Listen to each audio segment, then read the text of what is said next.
최근의 사고들은 피해 강도도 더 크고 사고가 날 가능성도 굉장히 높아지고 있는 게 이상기온, 기후변화, 관심을 안 가지실 수도 있지만 또 직접적인 영향들도 현재 일어나고 있습니다. 직접적인 영향 중에 하나는 최근에 한국의 연안에 많은 어선 사고들이 속출하고 있죠. 뉴스들을 여러분들이 이제 살펴보시면 바다에 나가는 선원들, 선장분들이 바다가 이상하다 이런 표현들을 굉장히 많이 쓰고 있는 것을 확인하실 수가 있으실 겁니다. 또 작년 한 해만 하더라도 어선의 침몰 및 전복 등이 한 72건 정도가 발생이 됐다라고 하더라고요. 이런 현상들이 왜 일어날까요? 기후변화에 따른 부분들이 있을 수 있겠죠. 이 어선을 정복시킬 수 있는 중요한 요건 중에 하나가 바로 파도인데요. 이 파도의 이 세기가 바다의 깊이가 이제 깊어질수록 음축될 수 있는 이 힘의 양이 커지고 이 음축된 힘의 양이 파도를 통해 가지고 결국은 이 배에 부딪히게 되는데 전 세계 곳곳에 있는 이런 빙하들이 녹으면서 결국은 해수면이 이제 상승되고 있고 우리 그 연안에서 지금 고기를 잡는 그런 배들은 이미 수년 전, 수십 년 전에 그 기준으로 만든 최근에 이런 기후변화 이슈라든지 이런 기후변화 이슈를 통해 가지고 변화된 이런 환경적 요소를 담아서 배들도 뭔가 업그레이드가 된다든지 바뀌어야 되는데 배도 그대로이고 기후변화 이슈에 따라 해류가 또 바뀌면서 잡히던 물고기들이 더 먼 바다를 나가야 된다든지 이런 현상들이 나오고 있죠. 더 먼 바다로 나가야 된다라는 거는 결국은 먼 바다일수록 바다가 더 깊어질 거잖아요. 그러면 이제 사고 위험도도 더 높아지겠죠. 우리가 항상 반복적으로 생활하고 살아가는 그런 패턴 속에서 우리는 그냥 안전하다라는 항상 이런 고정관념들이 있는 것 같아요. 근데 우리가 조금 디테일적으로 들여다봤으면 하는 그런 부분들은 뭐냐면 나는 그대로지만 나를 보호하고 있거나 내 주변에 있는 이 환경들이 어떻게 지금 바뀌고 있고 어떠한 미묘한 변화들이 있는지에 대한 부분들을 정말 관심 있게 봐야 되는 게 저는 앞으로의 사회 또 앞으로의 삶에서 매우 중요한 부분이라고 생각을 합니다. 이게 바로 사고 예방과 피해 최소 측면에서 굉장히 중요한 영역이라고 보는데요. 2024년 10월 29일 날 국제신문에 나온 그런 기사 자료에 보면 부울경, 부산과 울산 그쪽 지역이죠. 기후재난 피해가 11년간 2조 원이 발생이 됐다라고 하더라고요. 체감상으로는 늦을 수 있지만 기후변화 이슈, 동적인 그런 요인들에 의해서 굉장히 많이 바뀌고 있다. 그래서 재난도 정말 큰 비용으로 지금 발생되고 있고 어선에 대한 사고라든지 이런 부분들이 굉장히 많이 발생이 되고 있다라고 말씀을 드릴 수 있을 것 같습니다.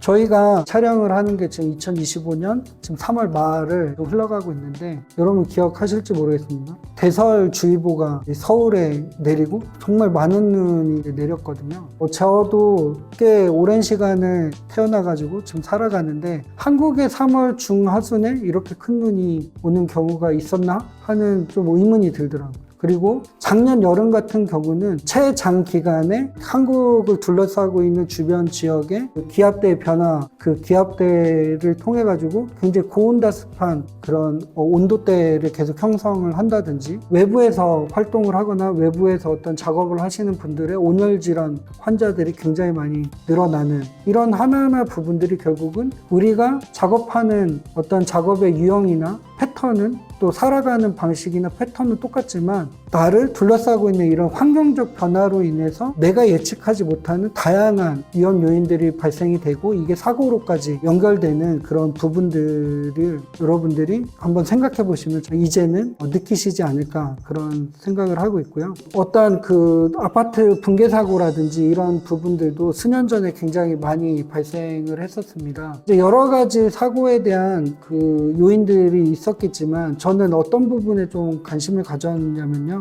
콘크리트를 계속 타설하는 과정에서 이제 한 층을 타설을 하면 그게 양생이 되고 또 그 위층을 올리고 뭐 이제 이런 상태에서 다 양생이 안 된 상태에서 이제 타설이 되고 이러다 보니까 붕괴까지 일어난 사실들을 이제 뉴스를 통해서 볼 수 있는데요. 그 공기의 어떠한 이런 준수를 위해서 무리한 이제 작업도 있을 거고 다양한 위험 요인도 있었겠지만 저는 그 중에서 어떤 부분에 조금 더 집중을 하게 됐냐면 겨울철에 이런 콘크리트 타설이 이루어졌습니다. 근데 이루어졌는데 과연 거기에서 작업하시는 그 이제 어떤 주 건설사 또 지역에 있는 협력 건설사가 이 겨울철에 어떤 타설 방식에 대해서 잘 모르셨을까? 그렇지는 않으실 거라고 저는 생각을 합니다.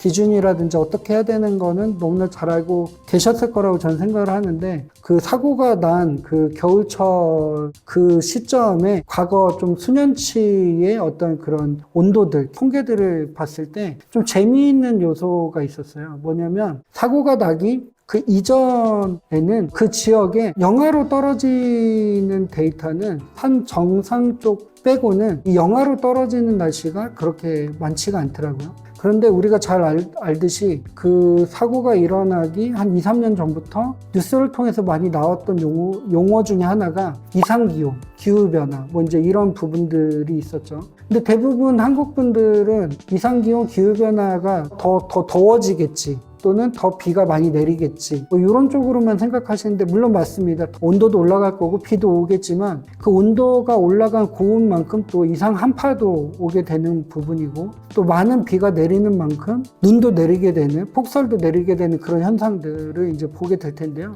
그 붕괴 사고가 있기 이제 2, 3년 전부터 이상 기온, 기후변화 이런 말들이 생기면서 해당 지역에 산 정상이 아닌데도 불구하고 간혹 영하로 떨어지는 그런 데이터들이 나오기 시작을 하더라고요. 그러면 그런 지역에서 건설을 하시는 분들이 수십 년간의 경험과 데이터를 가지고서 우리 지역은 겨울철에도 콘크리트 타설을 해도 괜찮은 그런 환경이야라는 부분을 가지고 계셨을 거라고 생각을 해요. 사고가 난 그 기간 동안에 과거에 그리고 경험을 바탕으로 했던 그런 데이터를 벗어난, 임계치를 벗어난 동적인 위험 요인이 발생될 거라는 그런 부분들을 아마 놓치신 부분도 있지 않나라는 그런 아쉬움도 갖고 있습니다. 앞으로의 사회에서 또 앞으로의 우리가 살아가는 이 삶 속에서는 습관화된 그런 패턴은 쉽게 바뀌지는 않을 겁니다. 그래서 동일한 환경이라면 현재처럼 살아가도 안전한 삶을 살 수 있을 거라고 보지만, 이제는 내가 주의 깊게 어떤 환경을 바라보고 환경의 변화를 바라보고 내 주위를 바라보고 사고 예방을 위해서, 피해 최소화를 위해서 내가 어떤 준비를 조금 더 해야 될지라는 고민을 하는 것이 매우 중요하지 않을까 오늘 말씀드리고 싶습니다. 오늘 말씀은 여기까지 드리려고 하는데요. 일라이샤의 안전 팩션 많이 사랑해 주시고 같이 준비하는 저희